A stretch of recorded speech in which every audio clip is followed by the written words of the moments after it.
Yeah, I think that works. Okay. My hair is wet. It was really gross having a hood on, but we're cold, so. I'm going to be learning about managing emotional flashbacks today from the complex PTSD from surviving to thriving. Kind of like using it as a handbook, I guess, which is one of the ways it's suggested, and it's pretty cool. It's nicely done. Like it's well laid out. There's like immediate short sentences of instructions, kind of in bold, so that, and it even says like if a flashback is going on currently, just focus on the bold writing. So it's like it's easy to use when in an emotional flashback and when in a state. I'm just trying to work out if I've ever not been in one. Like, I know what it feels like to feel the vibe of the room around me, and for everything to kind of feel like light and possible. Like I could just get up and do a thing, or I could just like pick a activity slash hobby slash chore or something and do it, and like not being in the freeze response and having like noticing the sense in the room and the vibe more of the place. But it's kind of rarer than not that I'll get that. So like the rest of the time, I'd say an awful lot of the fucking time, I definitely get like shadowy hostile vibes and creepy undertones, and like the vibe of the room is often kind of hostile. So I wonder if that means that I, as a part of us, am just generally living in emotional flashbacks. Breathing and like trying to focus on the room around me are the only two go-tos I have right now, but I don't really spot it when I'm in one. I don't notice it so much, and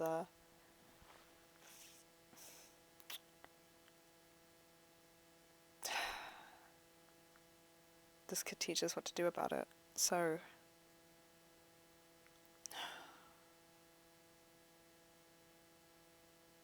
I'm getting hit by so much dissociation and freeze. We're safe.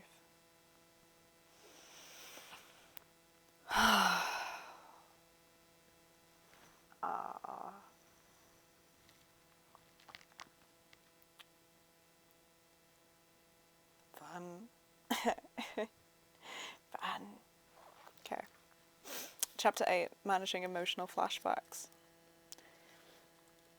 Emotional flashbacks are intensely disturbing regressions, amygdala hijackings, to the overwhelming feeling states of your childhood abandonment.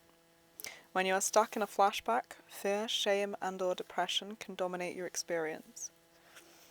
These are some common experiences of being in an emotional flashback.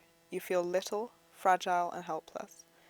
Everything feels too hard. Life is too scary. Being seen feels excruciatingly vulnerable. Your battery seems to be dead. In the worst flashbacks, an apocalypse feels like it will imminently be upon you. When you are trapped in a flashback, you're reliving the worst emotional times of your childhood.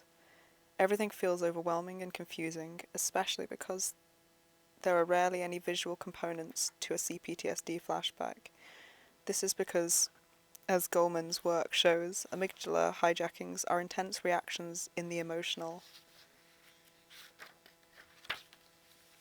memory part of the brain that override the rational brain. These reactions occur in the brains of people who have been triggered into a 4F reaction so often that minor events can now trigger them into a panicky state. This is a list of 13 practical steps for helping yourself to manage an emotional flashback. And then it has in bold 13 steps for managing emotional flashbacks. In brackets, focus on bold print when flashback is active. Which I really like. I think this is really cool, really well thought out. So, step 1, say to yourself, I am having a flashback. I am having a flashback.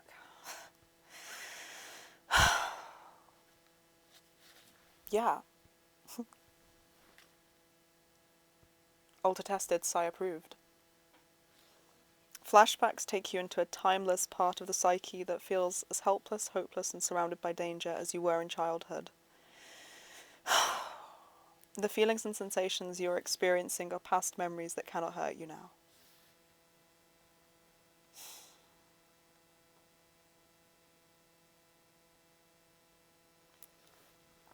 Two, remind yourself, I feel afraid, but I'm not in danger. I'm safe now, here in the present. Remember, you are now in the safety of the present, far from the danger of the past.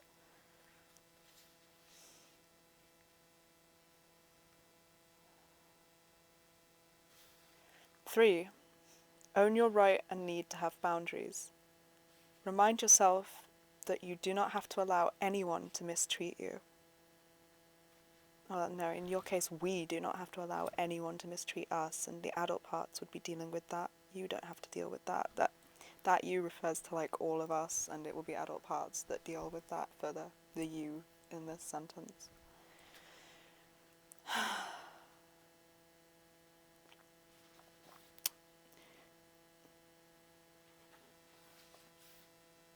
I'm going to read 3 again. Own your right/need to have boundaries. Remind yourself that you do not have to allow anyone to mistreat you. You are free to leave dangerous situations and protest unfair behaviour.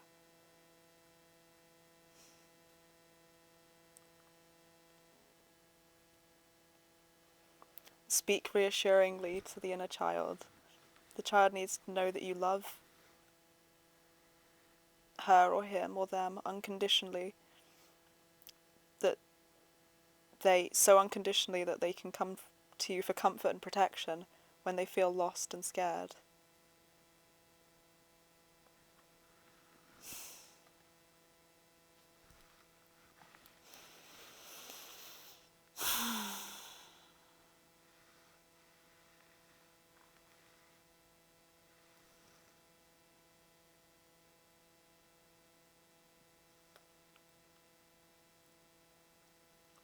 Deconstruct eternity thinking. In childhood, fear and abandonment felt endless. A safer future was unimaginable. Remember, this flashback will pass, as it always has before. 6. Remind yourself that you're in an adult body with allies, skills, and resources to protect you that you never had as a child. Brackets. Feeling small and fragile is a sign of a flashback. 7. Ease back into your body. Fear launches you into a heady worrying or numbing and spacing out.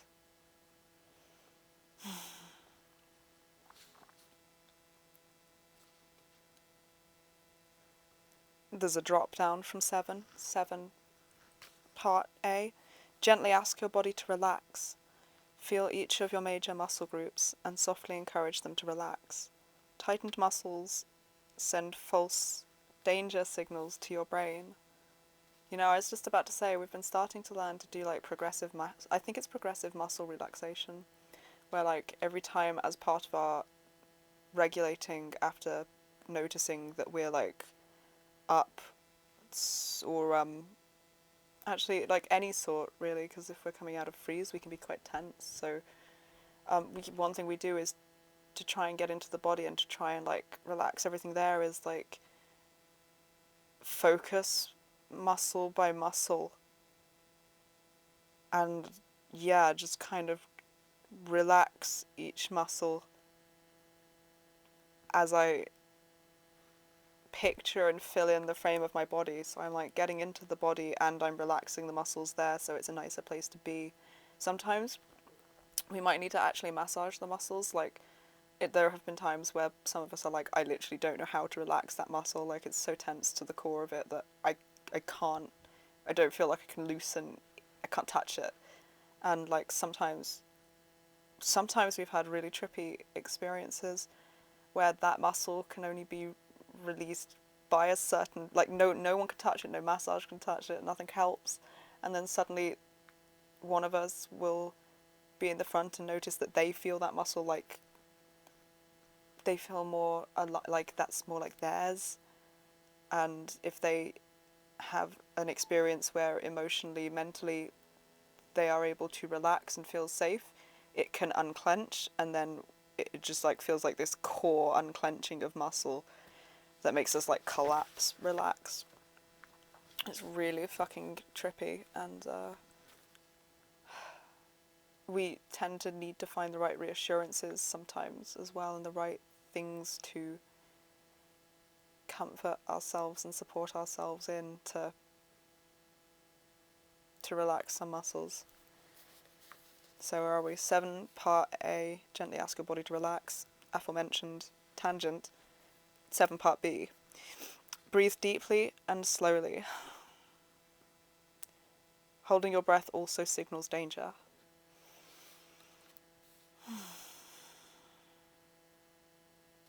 7, part C, slow down. Rushing presses your brain's flight response button.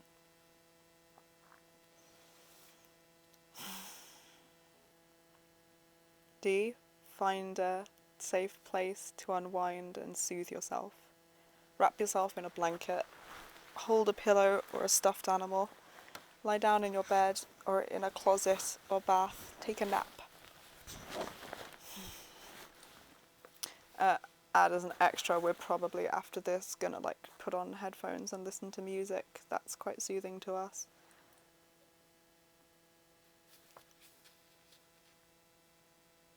Probably with a mirror adjacent so that we can communicate better through understanding and seeing facial expressions that we probably otherwise wouldn't feel at key moments.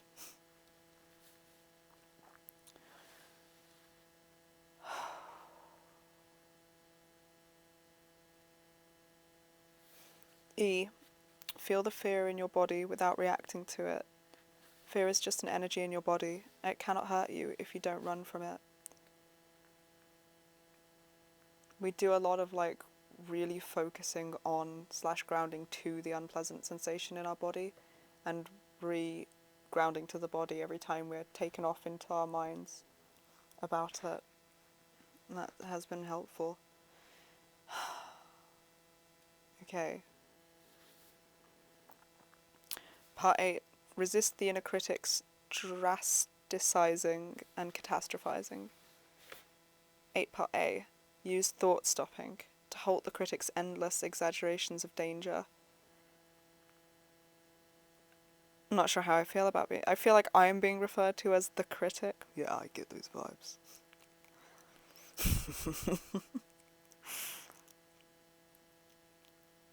We could just say, I mean, to be fair, it is defenses in our brain that does it, so the defenses technically would be the critic. Anyway. I feel so affronted. I do. Use thought stopping to halt the critic's endless exaggerations of danger and its constant planning to control the uncontrollable. Refuse to shame, hate, or abandon yourself. Channel the anger of self-attack into saying no to your critic's unfair self-criticism. B. Use thought substitution and thought correction to replace negative thinking with a memorized list of your qualities and accomplishments. That's clever.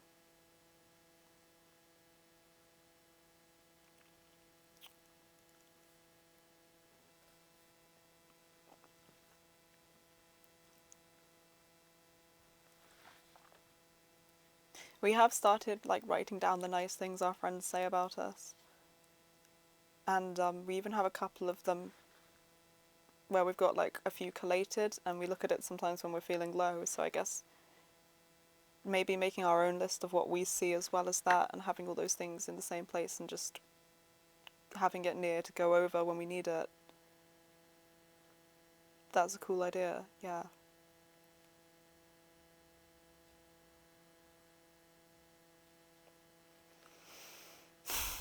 Nine, allow yourself to grieve. Flashbacks are opportunities to release old, unexpressed feelings of fear, hurt, and abandonment. Validate and soothe your child's past experience of helplessness and hopelessness. Healthy grieving can turn your tears into self-compassion and your anger into self-protection. 10. Cultivate safe relationships and seek support. It's getting hard to read. There's no shame in it being difficult to read. You know, some parts of us are at an age before we learn to do that, and there's no shame in that. Oh, yeah, that would make sense. That's cool. I can read. You've done a lot. I didn't even trip over. You did not. You did brilliant. I'm gonna hide now. You can hide.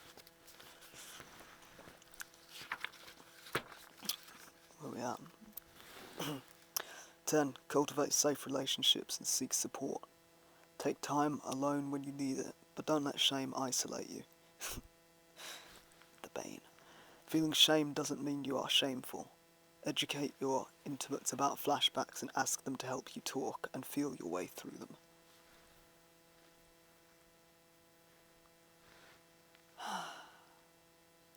You know, I do feel like I feel like that was pretty, like, reading all of that way was pretty good and pretty healing. We were kind of talking and feeling our way through that, and that passed pretty quick.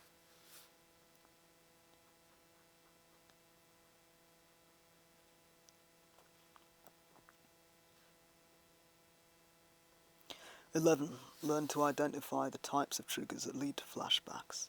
Avoid unsafe people, places, activities, and triggering mental processes. Practice preventative maintenance with these steps when triggering situations are unavoidable. 12. Figure out what you are flashing back to. Flashbacks are opportunities to discover, validate, and heal your wounds from past abuse and abandonment. They also point to your still unmet developmental needs and can provide you with motivation to get them met. 13. Be patient with the slow recovery process. It takes time in the present to become de-adrenalized and considerable time in the future to gradually decrease the intensity, duration, and frequency of flashbacks. Real recovery is a gradually progressive process, often 2 steps forwards, 1 step back. Not an attained salvation fantasy. Don't beat yourself up for having a flashback.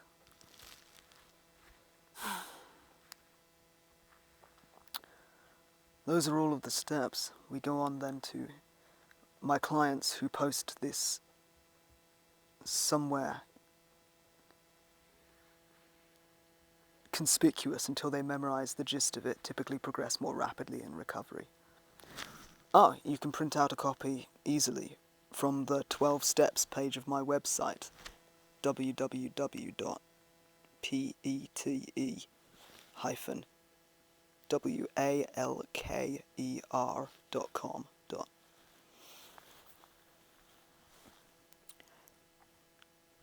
We were going to take pictures of this and print it out, to be honest. Triggers and emotional flashbacks. A trigger is an external or internal stimulus that activates us into an emotional flashback. This often occurs on a subliminal level, outside the boundaries of normal consciousness. Recognizing what triggers us can therefore be difficult. Nonetheless, becoming increasingly mindful of our triggers is crucial, because it sometimes allows us to avoid flashback-inducing people, situations, and behaviours. And just as a side note, we found that we got overwhelmed when we tried to avoid our triggers because we have so much fucking trauma in so many random places. Not random, but it's very fucking varied and complex and intricate, and we have triggers fucking everywhere. So we personally feel less stressed out by not trying to avoid triggers, but that's just us, and absolutely fucking avoid the shit out of them if that's what helps you. No one's gonna work the same. Whatever works for you works. Alright. Nonetheless, becoming increasingly mindful of our triggers is crucial, because it sometimes allows us to avoid flashback-inducing people, situations, and behaviours. External triggers are people, places, things, events, facial expressions, styles of communication, etc., that remind us of our original trauma in a way that flashes us back to the painful feelings of those times.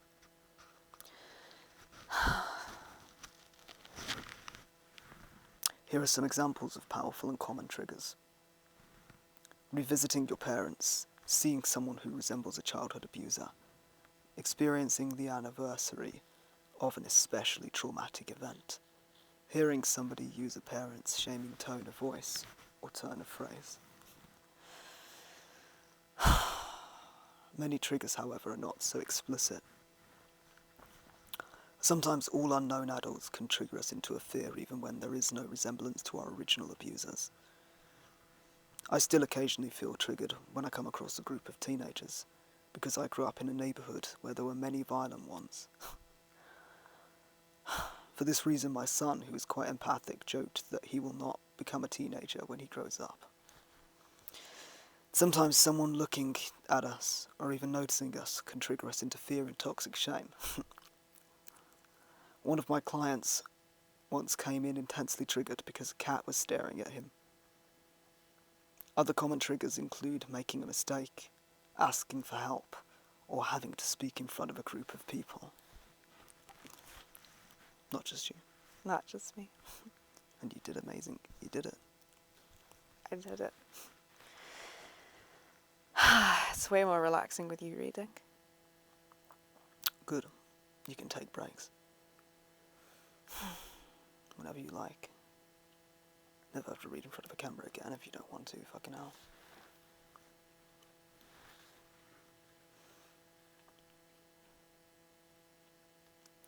Moreover, simply feeling tired, sick, lonely or hungry can sometimes trigger a flashback. I've definitely had emotions since fusing that I realised cut off at a certain age. I went into freeze and it triggered flashbacks in older parts of me that weren't used to the freeze response anymore. Felt hope and it triggered us into flashbacks from other parts that hadn't experienced that in a lot of years.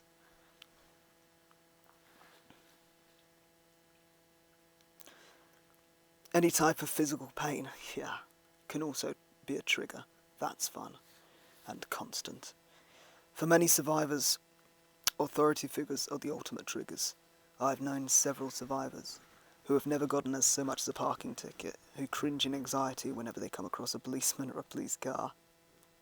Some parts of me. It took me decades to overcome my intense performance anxiety about teaching. Nothing could trigger me more than an upcoming teacher's engagement. Than an upcoming teaching engagement. Oh wow, it really does change. I can back off. No. It's interesting. Staying to the front. You can work it out. Maybe it'll help you like memorize word formations easier or whatever the fuck might be useful. Fortunately, I was unwilling to give up this activity because I enjoyed it most of the time once I got going. I did not make any real progress beyond learning to white-knuckle it until I recognised my performance anxiety as a flashback to the danger of talking at family dinner time. This recognition allowed me to see that I was unconsciously terrified that my parents were going to show up and scold me in public.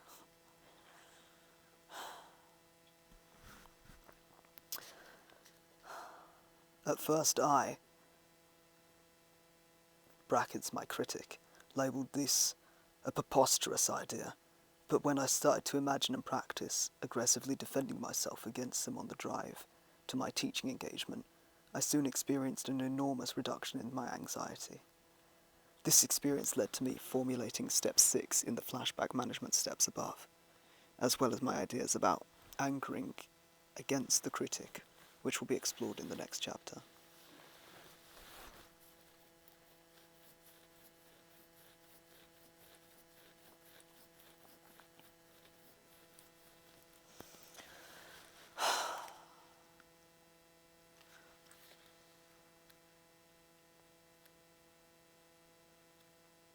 Damn, there's a lot of really exciting, interesting looking sections.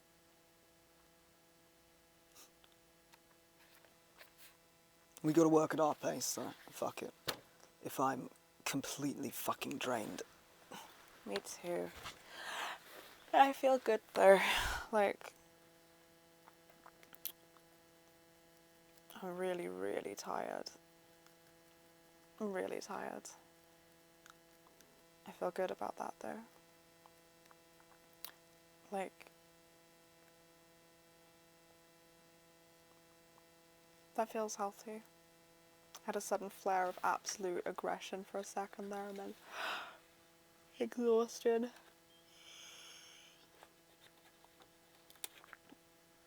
Okay, fuck.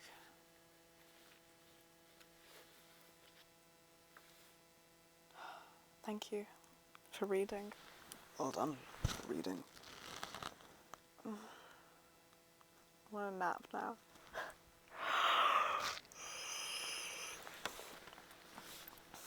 You could.